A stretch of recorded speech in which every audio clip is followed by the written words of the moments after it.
오늘 시편 69편에 있는 말씀은 다윗이 고난당할 때 이렇게 억울한 일을 당했을 때 기록한 그 시인데요. 근데 이 시편에 저주가 많이 나옵니다. 그래서 이게 맞나 이런 궁금증을 가질 수도 있습니다. 왜냐하면은 성경에서는 저주하지 말라 그랬거든요. 예수님도 용서하라 그랬고, 그리고 이렇게 용서에 대한 얘기, 보복하는 것은 하나님이 하실 일이다 이렇게 얘기를 했는데 여기에서는 저주가 엄청 많이 나옵니다. 그런데 문제는 이런 저주의 말씀을 예수님이 인용하셨고 바울 선생님이 인용을 하셨습니다. 그러면은 뭐야, 저주하지 말라 그래 놓고서 왜 예수님이 이걸 인용했고 바울 선생님이 이 말씀을 인용해서 썼을까 이렇게 생각할 수 있는데요. 이 내용은 뭐냐면은 하나님을 거역하고 메시아를 거역하는 그런 사람들의 결과물이 어떻게 되는가, 이렇게 된다. 저주받는 자의 자리에 들어갈 수밖에 없다, 이렇게 표현을 하고 있습니다. 그래서 예수님도 여기에 있는 말씀, 예수님이 다윗의 그 시편 22편을 많이 인용하셨고요. 그리고 69편의 말씀을 여러 번 인용하셨습니다. 그리고 마태복음 23장에서도 예수님 이 말씀을 인용하셨어요. 마태복음 23장에 뭘 얘기합니까? 그 바리새인들이 위선적으로 삶을 살 때 저주를 얘기하고 그런 말씀을 하셨는데 이 시편에 있는 말씀을 인용하셨어요. 그리고 바울 선생님도 이제 이 시편에 69편에 있는 말씀을 인용하셨습니다. 그래서 그럼 우리도 저주해도 돼? 아니에요. 하나님의 공의가 이루어지게 해달라고. 그러니까 하나님을 믿지 않는 사람들, 예수 그리스도를 거역한 사람들은 하나님의 긍휼이 없는 거예요. 우리가 긍휼을 입었다는 건 뭐냐면은 하나님이 우리를 용서하신 거예요. 그래서 용서 굉장히 중요한 겁니다. 왜냐하면은 우리가 하나님이 우리를 용서하지 않으면 우리는 받아들여지질 않아요. 그런데 예수님을 통해서 우리가 예수님 때문에, 예수님을 통해서 내가 길이요 진리요 생명이신 예수 그리스도 우리가 믿음으로 그 길을 갈 수 있는, 십자가의 길을 갈 수 있고 우리가 용서를 받았기 때문에 하나님이 우리를 받아주는 거예요. 그런데 성경에서 특별히 예수님이 강조하셨던 게 뭐냐, 1만 달란트 100데나리온, 이 비유를 하면서 너네가 용서하지 않으면 아버지도 너희들을 용서하지 않아. 그런데 우리는 말씀을 순종하는 거에 대해서 굉장히 가볍게 생각을 해요. 한 번 구원받았으면 됐지, 더 이상 뭘. 하나님은 우리를 절대로 버리진 않아. 근데 하나님은 안 버리는데 우리가 떠나가요. 어디를 떠나가? 하나님보다는 세상이 더 좋고 내가 더 옳다고 생각하기 때문에 하나님의 말씀보다는 나를 따라가는 경우가 많습니다. 그래서 오늘 19편에 보니까 주께서 나의 비방과 수치와 능력을 아시나이다. 이게 주님이 아는 거예요. 주님이 나를 알아준다. 내가 아무리 억울해도 알아준다고 생각하면은 그냥 말이 필요가 없어요. 그냥 앉아서 울기만 해도 괜찮아요. 주님이 날 다 알아주고 다 보고 계시는데, 근데 저도 이제 긴 시간을 이렇게 기도하면서 이렇게 왔을 때 힘든 게 나 혼자 있어서 힘든 거예요. 왜 힘드는가? 내가 하나님을 인정하지 않기 때문에 나 홀로 있는 거예요. 홀로 있다는 거는 아무도 주변에 없다는 거예요. 그 얘기는 누구도 나를 알아주지 않는다, 그 얘기예요. 그러면은 나는 항상 뭔가 억울하고 슬프고 외롭고 위로가 필요해. 그래서 사람들이 절망을 하면은 어떤 사람들은 물건을 막 사가지고 이렇게 자기를 위로하고 절망 속에서 자기 위로가 꽤 많더라고요. 나중에 보니까 어떤 사람들은 사람을 찾아가가지고 이렇게 기분 좋게 하려고 하기도 하고, 어떤 사람은 잠자는 게 편해 그러면 잠으로 들어가기도 하고, 그래서 자기 위로를 자기가 하려고 해요. 근데 우리가 이 하나님이 나를 아신다 이렇게 생각하면은 어디 가서 위로받을 거 없어요. 하나님 앞에 가서 울면 돼요. 한나처럼 울면은 그 눈물이 다 하나님 쪽으로 흘러가고 온전히 하나님 앞에 맡겨지는 그런 역사가 일어나는 거죠. 그래서 안다 그랬어요. 주께서 나의 비방과 수치와 능력을 아시나이다. 내가 지금 비방을 당하고 수치를 당하고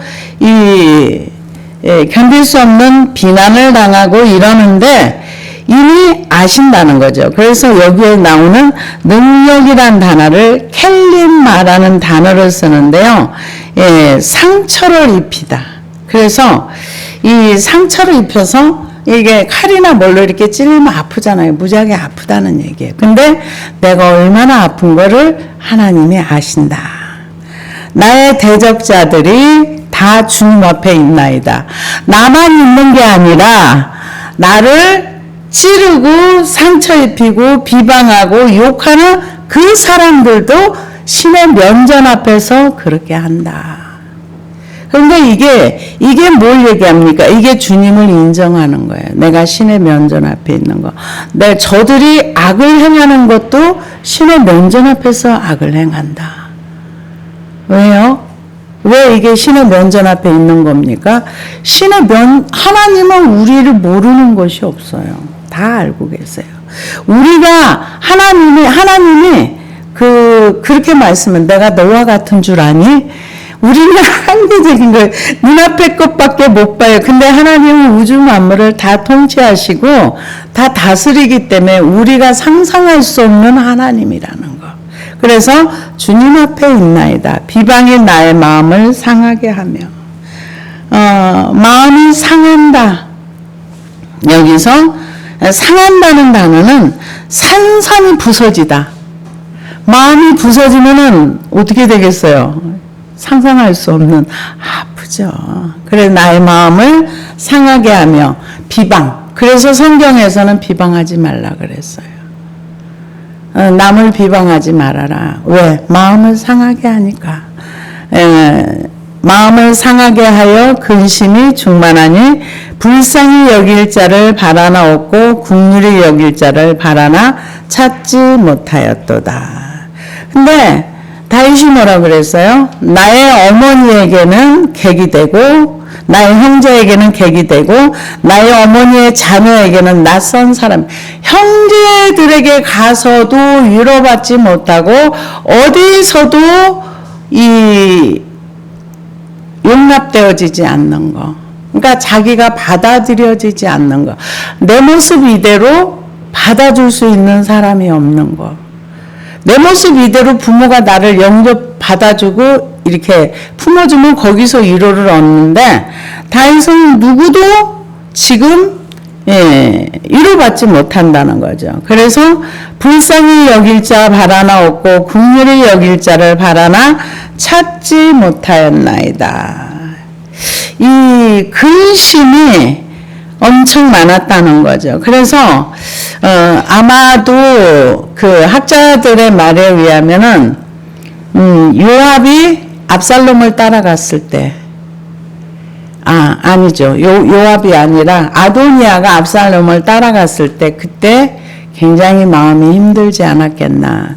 그리고 또 요압이 아도니아를 따라갔을 때 굉장히 이제 힘들었을 것 같아요. 그러니까 가장 가까이 있던 사람들이 가장 이렇게 함께 일생을 같이 했던 사람들이 자기를 떠나가서 자기를 비방하고 그렇게 했을 때 나는 힘들었을 것이다 이렇게 얘기를 합니다. 그러면서 21절에 보니까 그들이 쓸개를 나의 음식물로 주며 목마를 때 초를 마시게 하였사오니 그 쓸개라는 거는 예수 그리스도께서 이 쓸개 탄 포도주를 마시게 합니다. 그런데 그 마태복음 27장 34절에서 보면은 그 말씀이 나와요. 요한복음에도 이제 그 말씀이 나오고요. 그래서 목마르다 이렇게 말씀을 하시니까 그 위에 예수께서 모든 일이 이루어진 줄 아시고 성경을 응하게 하려 하사 이르시되 내가 목마르다 하시니 거기 신포도주가 가득히 담긴 그릇이 있는지라. 사람들이 신포도주를 적신 해면을 우슬조에 메어 예수의 입에 대니 예수께서 신포도주를 받으신 후에 이르시되 다 이루었다 하시고 머리를 숙이니 영원히 떠나가시니라. 요한복음 19장의 28절에서 30절까지 말씀인데 여기서 보면은 저희가 쓸개를 나의 음식물로 주었다. 이 얘기는 예수님이 이것을 이제 다 이루었다 이렇게 얘기를 하는데요.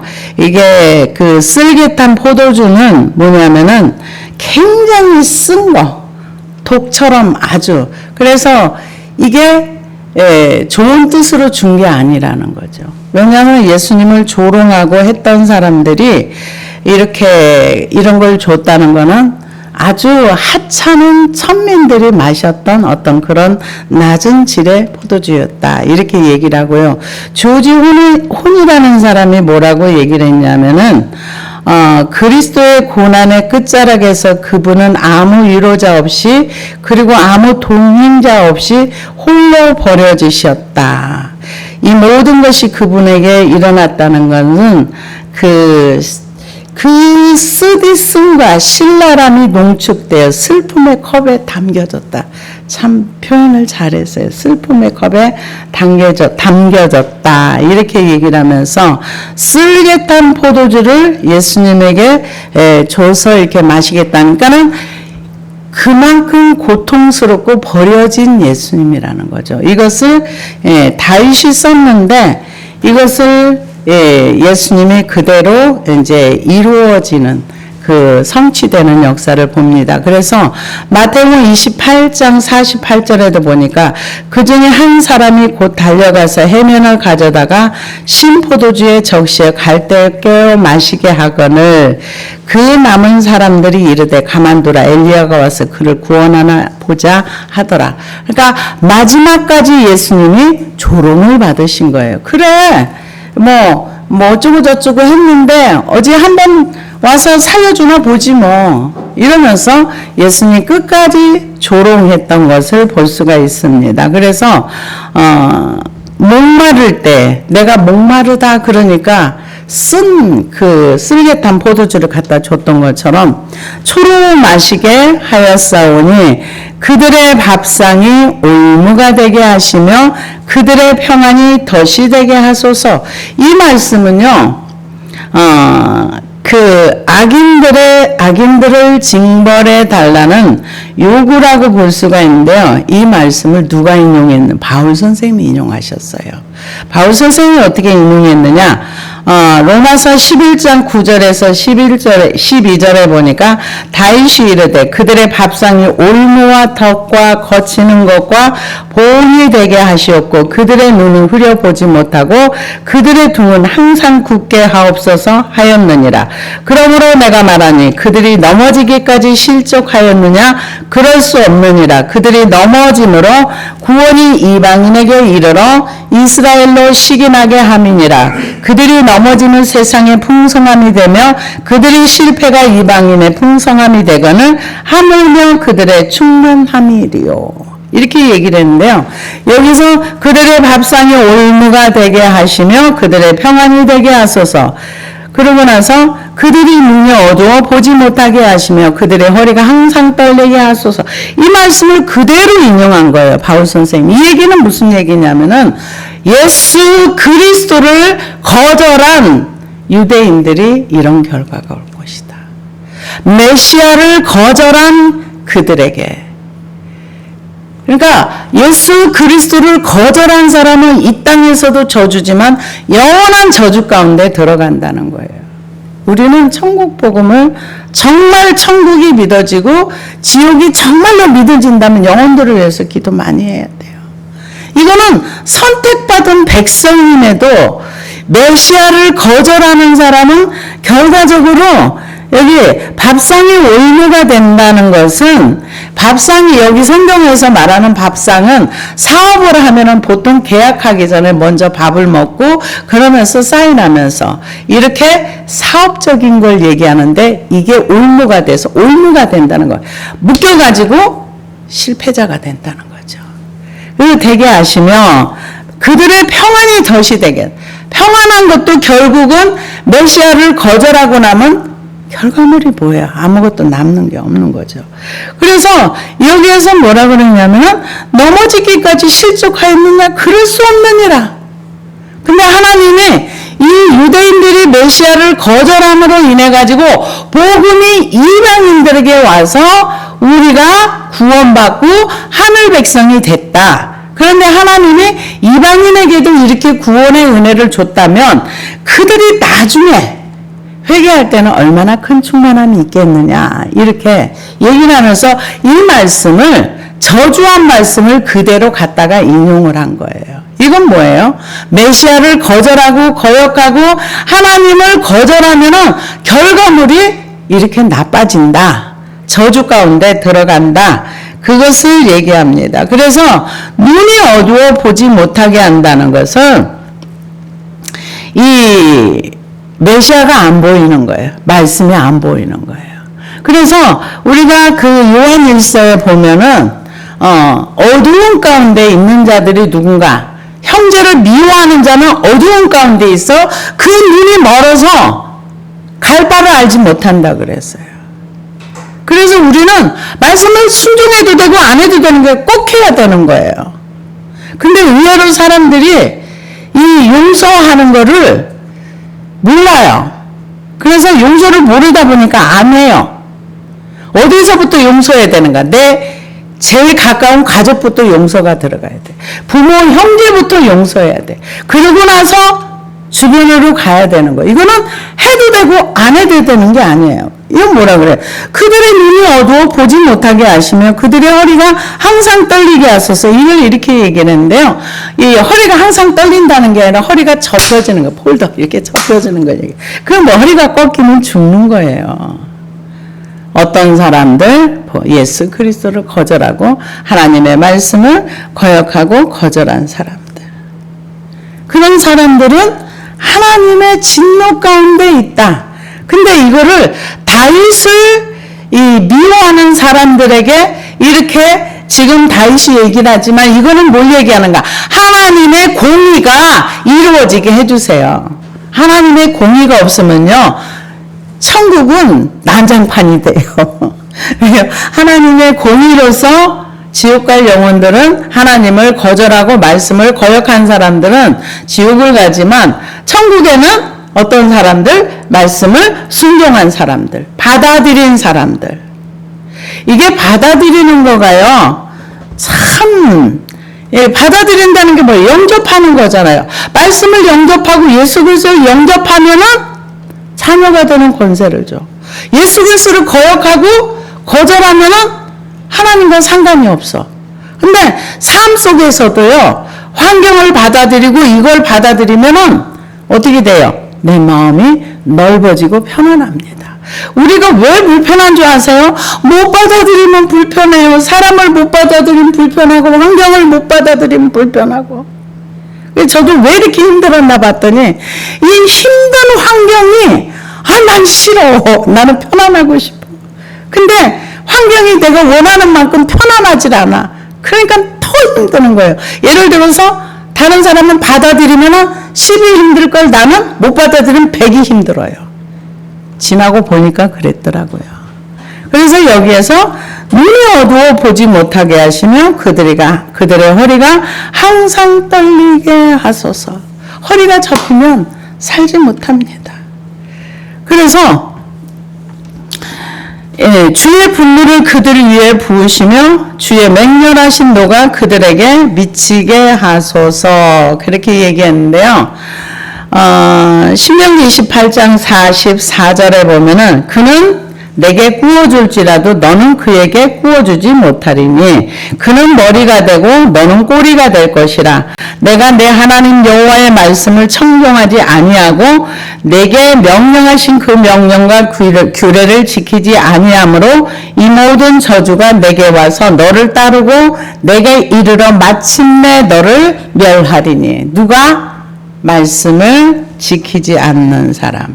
그런데 반대의 말씀도 있죠. 하나님의 말씀을 순종하고 따라가면 너는 머리가 되고 다른 사람을 다스리는 자가 되고, 그런데 네가 말씀을 순종하지 않고 말씀을 버리고 거역하면은 그들이 너의 머리가 될 것이다. 하나님의 말씀의 세계는 이게 굉장히 확실해요. 그래서 머리가 되든지 아니면 밟히든지 중간은 없습니다. 그래서 여기에서 분노를 그들 위에 부으소서.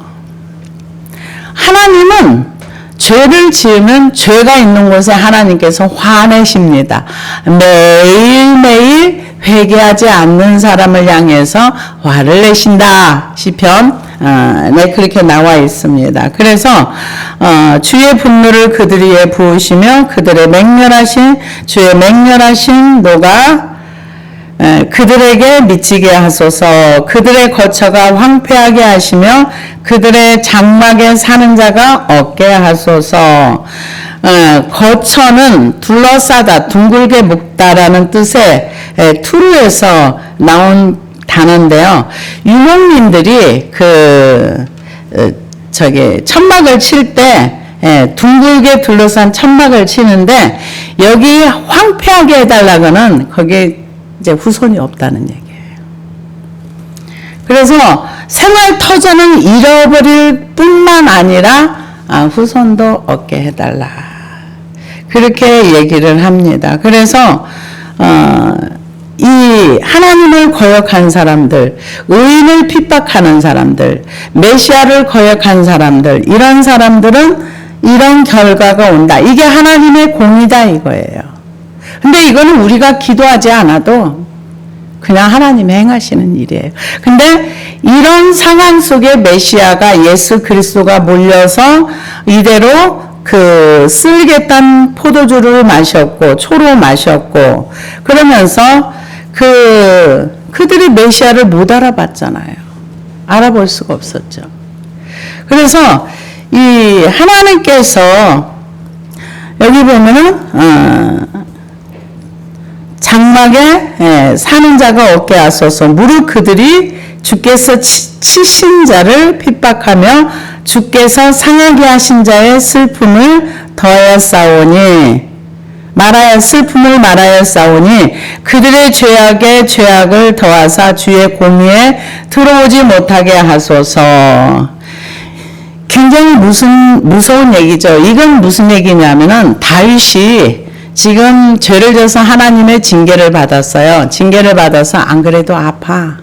징계 받는 중에 얼마나 아파요. 아들도 죽고 여러 가지 징계를 많이 받았을 때 굉장히 힘드는데 거기에다가 쳤는데 그 사람들이 또 비방하고 말로 치고 뭘로 치고, 그러니까 내가 뭘 잘못해서 하나님한테 징계를 받아. 그러면은 아무도 나를 위로하는 자가 없고 아무도 나를 돌봐주는 자 없을 뿐만 아니라 내가 지금 아픈 데를 더 찔러댄다는 얘기예요.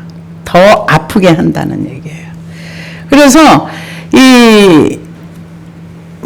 그들이 주께서 치신 자를 핍박하며 주께서 상하게 하신 자의 슬픔을 말하여 싸우니 그들의 죄악에 죄악을 더하사 주의 공의에 들어오지 못하게 하소서. 이거는 그냥 버려둔다는 얘기예요.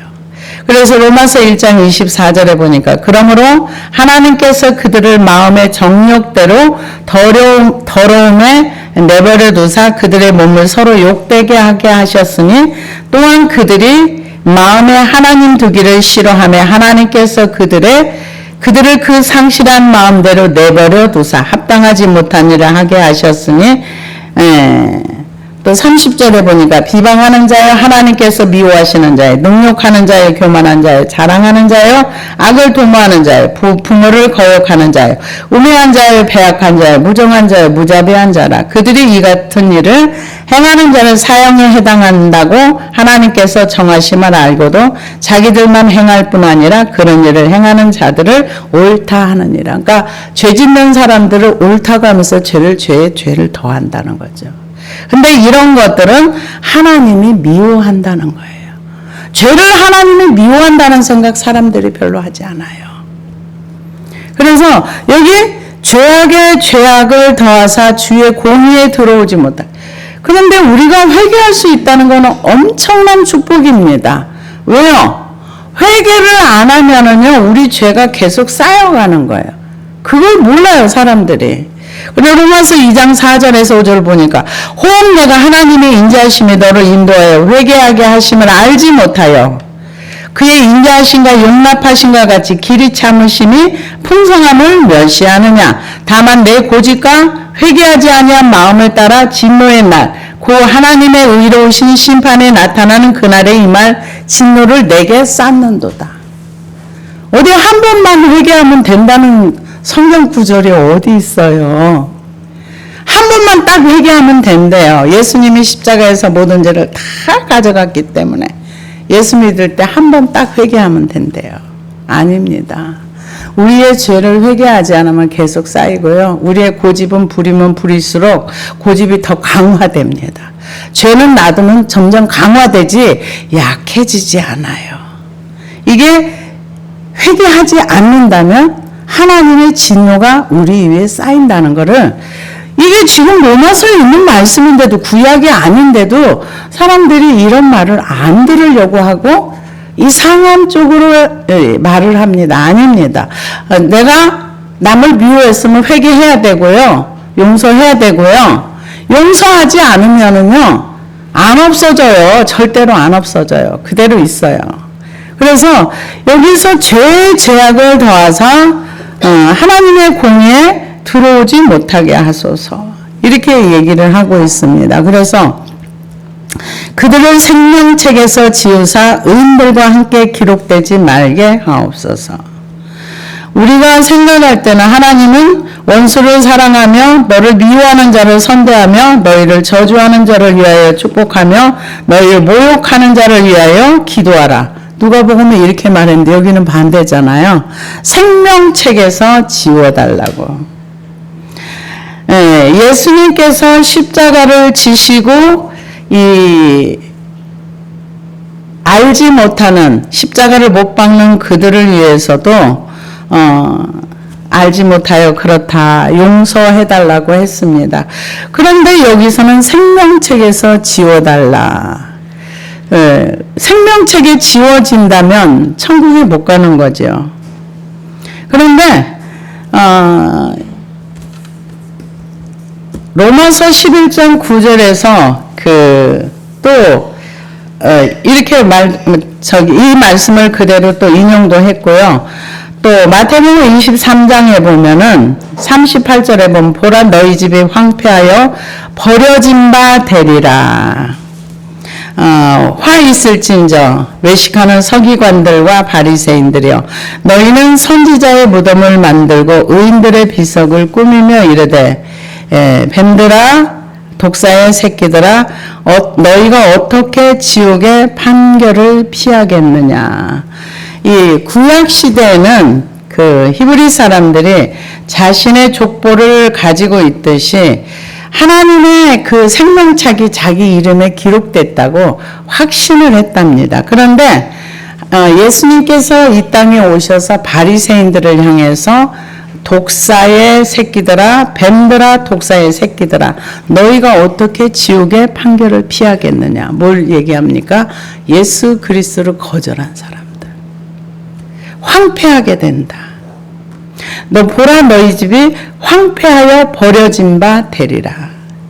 그러니까 이 말씀을 예수님도 인용하셨고 바울 선생님도 인용하셨습니다. 그래서 출애굽기 32장 33절에도 보면은 여호와께서 모세에게 이르시되 누구든지 내게 범죄하면 내가 내 책에서 그를 지워버리리라. 그런데 우리는 죄에 대해서 너무 관대합니다. 그리고 죄가 뭔지도 알지도 못하고요.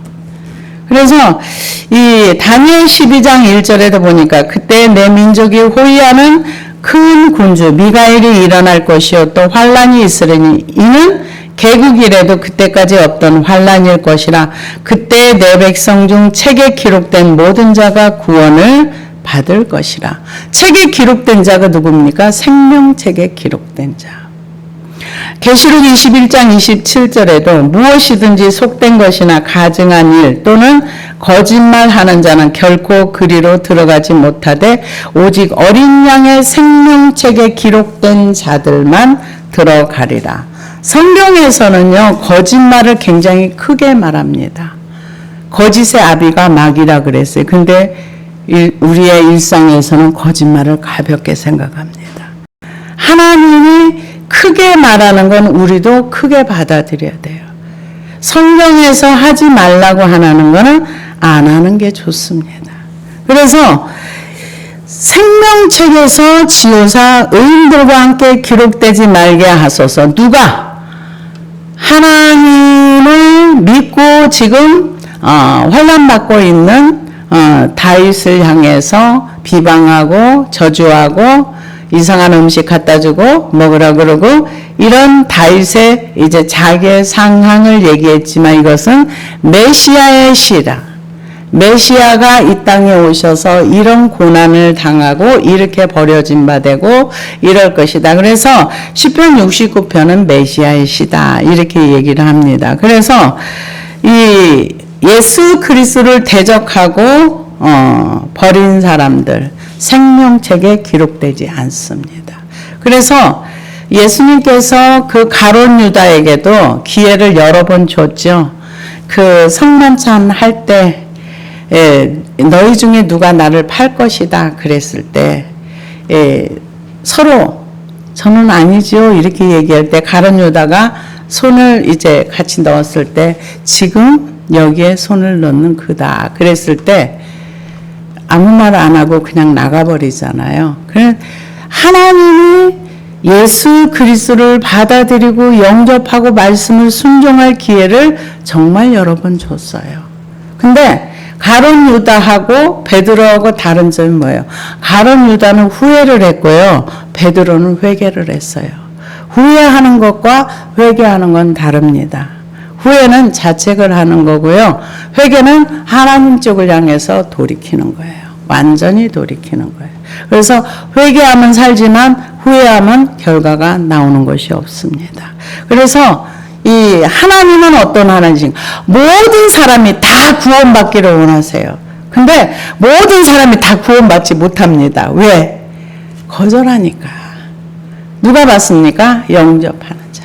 말씀을 잘 받아들여서 자신의 삶에서 하나님의 말씀이 옳아, 맞아, 동의해주고 그 말씀을 순종하려고 하는 사람들을 의인이다 그렇게 얘기를 합니다.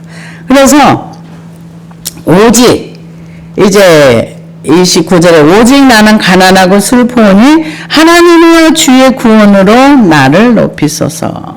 30절부터 문제는 해결이 하나도 안 됐는데 이제 감사함으로 찬양을 올려드립니다. 그래서 내가 노래로 하나님의 이름을 찬송하며 감사함으로 하나님을 위대하시다 하리니. 이 하나님을 제가 왜 찬양을 많이 안 할까를 생각을 해보니까 구원의 간격을 잃어버려서 그래요. 잃어버리고 어디에 매몰되는가. 현실의 힘든 속에 매몰돼 버리니까 감사한 것도 하나님의 위대하심도 다 잊어버려요. 그러고는 힘든 곳에 오랜 매몰되니까 다 잃어버리고 살. 근데 다윗이 위대한 건 뭐냐? 힘들면 힘들수록 하나님한테 가가지고 힘든 거 자기 마음을 다 토설하고 그러고 나서 마지막으로 찬양을 해요. 하나님은 위대하십니다. 대단한 분이에요. 대단해요. 그래서 내가 노래로 하나님의 이름을 찬송하며 감사함으로 하나님을 위대하시다 하리니 이것이 곧 뿔과 굽이 있는 황소를 드림보다 여호와를 더욱 기쁘시게 함이 될 것이라. 여러분, 황소 한 마리가 얼마예요? 황소 한 마리 살려면은 몇백 줘야 될 거예요. 근데 그거를 드린 것보다 감사, 내가 노래로 하나님의 이름을 찬송하며 하나님은 위대하시다. 하나님이 어떤 분인지 알아? 내가 믿는 하나님은 이렇게 위대하시는, 이런 찬양으로 올려드리는 것이 황소 한 마리를 드리는 것보다 하나님이 더 기뻐하신다. 하나님을 아는 자의 얘기입니다. 그래서 히브리서 13장 15절에도 보니까 그러므로 우리는 예수로 말미암아 항상 찬송의 제사를 하나님께 드리자. 이는 그 이름을 증언하는 입술의 열매니라. 우리가 한 번 드려지는, 내용 없이 그냥 찬송만 드리는 게 아니라 여기 다윗처럼 하나님은 위대하시다. 내가 이렇게 힘든 상황 가운데서도 하나님이 나를 구원해 주실 거야. 그 구원의 하나님은 위대하시다. 이러면서 찬양으로 올려드릴 때 소 한 마리 드린 것보다 하나님이 더 기뻐한다. 그래서 가난한 자라고 하나님께 드리지 못하는 것은 없다는 거죠. 이 성경에서는 실제로 가난한 사람들에게는 어떤 사람은 양, 어떤 사람은 뭐 염소, 어떤 사람은 뭐 비둘기, 그것도 못 드리면 곡물로 드리라 그랬어요. 그래서 하나님을 섬기는 데는 돈이 없어서 하나님을 못 섬겨, 이 얘기는 못 한다는 거죠. 그래서 하나님은 황소를 드림보다 그 찬양을 기쁘시게 받으신다. 공고한 자가 이를 보고 기뻐하나니 하나님을 찾는 너희들아 너희 마음을 소생하게 할지어다. 내가 하나님을 위대하시다 이러고 찬양을 하면은 이 공고한 자, 마음이 이렇게 힘들고 공고한 자가 소생이 된다는 거예요. 소생이 된다. 여호와는 궁핍한 자의 소리를 들으시며 자기로 말미암아 갇힌 자를 멸시하지 아니하시나니. 하나님 때문에 핍박을 받고 어려움을 당하는 자, 갇힌 자. 그래서 마태복음 5장 10절에 보면 의를 위하여 박해를 받는 자는 복이 있는 천국의 그들의 것임이라. 그러니까는 갇혀있고 하나님 때문에 뭔가 이렇게 있는 사람들, 그런 사람들은 멸시하지 않는다. 천지가 그를 찬송할 것이요 바다와 그 중에 모든 생물도 그리하리로다. 황소를 드린 것보다 하나님은 위대하시다 하고 찬양을 드리면 이 공고한 사람들이 소생하게 되고 궁핍한 자들이 그 소리를 듣고 하나님 앞에 힘을 얻고, 그리고 바다 생물도 하나님을 찬양하고 하나님의 시온을 구원하시고 유다 성읍들의 건설하시리니 무리가 거기서 살며 소유를 삼으리로다. 하나님이 시온을 구원하신다. 이게 실제로 바벨론 포로 기간에 그들이 그쪽을 떠났다가 하나님 다시 회복하게 하셨죠.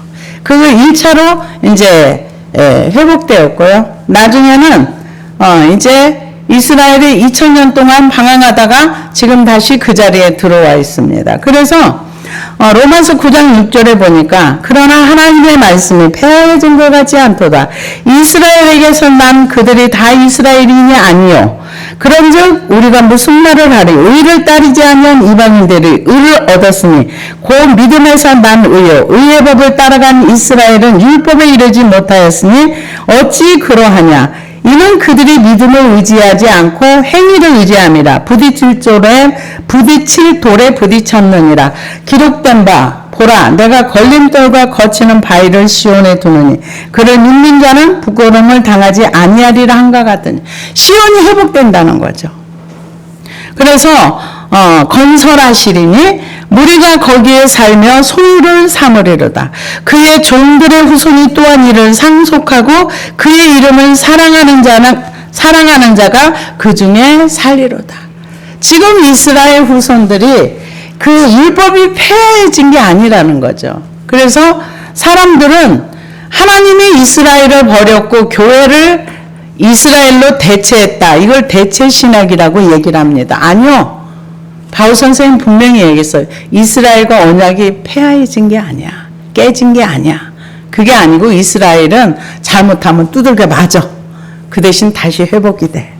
그래서 이스라엘이 넘어졌어. 메시아를 안 받아들이고 넘어져가지고 2000년 동안 방황하고 살았어. 근데 그 하나님의 참된 복음이 이방인들에 가서 이방인들이 하나님을 믿으니까 의로 여겨서 다시 이제 그 복음이 그쪽으로 돌아갈 거야. 그래서 학자들이 얘기를 하는 걸 들어보니까 이스라엘이 건국하고 나서 전 세계적인 부흥이 한 번 있었고 이번에도 아마도 이스라엘의 승리를 하게 된다면 전 세계적인 부흥이 또 한 번 있을 것이다. 이게 마지막 추수다 이렇게 얘기를 하시는 분도 있어요. 그러나 이제 그것은 두고 봐야 되겠죠. 그래서 이스라엘 그 나라에 어떤 하나님의 역사심이 있으면 세계적으로 굉장히 그 이방인들이 부흥의 역사라든가 이런 역사를 쭉 정리를 해서 한 걸 보니까 그렇게 또 됐네 이런 생각도 저도 했습니다. 그래서 하나님께서는 그 종들의 후손이 또한 이를 상속하고 그 이름을 사랑하는 자가 그 중에 살리로다. 누구를 얘기합니까? 마태복음 10장 32절에 보니까 누구든지 사람 앞에서 나를 시인하면 나도 하늘에 계신 내 아버지 앞에서 그를 시인할 것이요 누구든지 사람 앞에서 나를 부인하면 나도 하늘에 계신 내 아버지 앞에서 그를 부인하리라. 하나님을 인정하는 거. 내가 이 땅에서 사람들 앞에서 하나님을 인정하면 하나님도 천사들과 그들 앞에서 나를 인정해주고 내가 이 땅에서 하나님을 부인하면 하나님도 나를 부인하겠다. 이게 뭐예요? 네가 한 대로 나도 그대로 해줄게. 그 얘기예요. 그래서 오늘 그 30절에서 36절까지는 그동안에 공부하고 힘들었던 그것을 하나님의 공의에 대한 부탁을 하고 그러고 나서 문제가 해결된 건 아니에요. 문제가 해결된 건 아닌데 이제 마음으로부터 하나님은 나를 구원하시는 위대하신 하나님. 그 하나님을 내가 찬송할 거야. 내가 드려지는 찬송은 황소를 드림보다 하나님이 더 기뻐해. 그래서 내가 이 찬송을 하나님 앞에 올려드리면 공부한 자가 이를 듣고 힘을 얻어. 찬송을 들을 때 힘을 얻는다는 거죠. 그리고 주변 사람들에게도 이게 전달이 돼. 그러면서 하는 얘기가 하나님께서는 이 시온을 구원하시고 유다 성읍을 건설하시고 그리고 거기에 살고 하나님께서 그들을 하나님의 소유로 삼아 이미 아무 문제도 지금 해결된 건 없어요. 근데 기도로서는 이미 다 해결이 돼서 하나님 앞에 찬송을 다 올려드리는 거예요. 그러면 나중에 문제는 풀어집니다. 그래서 하나님 앞에서 내가 어떤 힘들고 어려운 문제가 있을 때 사람 앞에 가지고 가면 대접 못 받아요. 어디로 가야 돼요? 주님의 십자가 밑에 가지고 가야 돼요. 어느 때까지 기도해야 되는가? 내 마음에서 그것이 다 사라질 때까지. 사라져서 평강이 오고 감사가 오면 그 문제가 하나님께로 다 간 것입니다. 그러면은 나중에 찬송이 나오고 감상을. 아니 이 다윗은 누가 가르쳐 준 것도 아닌데 이 어릴 때부터 이렇게 목장에서 목동으로 살면서 거기서 하나님을 많이 경험했던 사람인 것 같아요. 그래서 힘들고 어려울 때마다 하나님을 늘 찾았고 그런 하나님으로부터 항상 기도로 먼저 응답을 받고 나중에 결과물이 나오는 것을 경험했던 그래서 시편 69편은 저주의 시라고 얘기를 하지만 이건 메시아의 시다. 하나님의 공의에 관련된 그런 시를 적은 것이다. 그래서 바울 선생님도 이 시편 69편을 인용하셨고 그리고 예수님도 이 말씀을 많이 인용하셔서 그대로 그리고 실제로 이런 일이 예수님께 십자가에 달리셨을 때 이루어졌고 그래서 우리의 삶도 우리의 문제가 있을 때 하나님의 공의에 우리의 기도를 드리고 그러고 나서 하나님을 찬양하는 저와 여러분이 된다면 우리도 우리 하나님을 기쁘시게 하는 자가 될 줄로 믿습니다. 기도하시겠습니다.